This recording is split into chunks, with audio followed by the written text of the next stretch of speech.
હિન્દુ ધર્મમાં પવિત્ર ગણાતા શ્રાવણ માસમાં અરવલ્લી જિલ્લાના મોડાસા તાલુકાના સાકરિયા ગામમાં આવેલું સાંકળેશ્વર મહાદેવ મંદિર ભક્તોની આસ્થાનું કેન્દ્ર બન્યું। અતિ પ્રાચીન ગણાતા મંદિરમાં સ્વયંભૂ પ્રગટ થયેલું અદ્ભુત બદામી રંગનું શિવલિંગ બિરાજમાન છે। લોકમાન્યતા મુજબ મંદિર 9મી સદી જેટલું પ્રાચીન હોવાનું કહેવાય છે। મંદિરના નામ સાથે પણ રસપ્રદ લોકવાયકા જોડાયેલી છે। કહેવાય છે કે મંદિર નજીકના લીમડાની એક ડાળ સાંકર જેવી મીઠી હતી, જેના કારણે મહાદેવ સાંકળેશ્વર તરીકે પ્રચલિત થયા।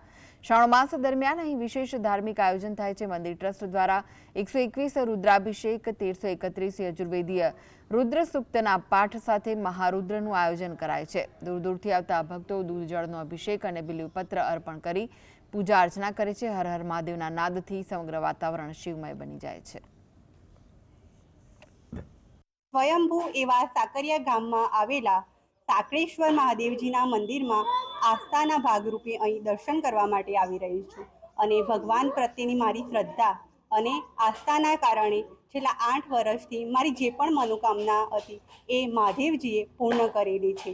અને આટલા વિસ્તારમાં આવું સ્વયંભૂ શિવલિંગ તમને ફક્ત ને ફક્ત સાકરિયામાં જ જોવા મળશે।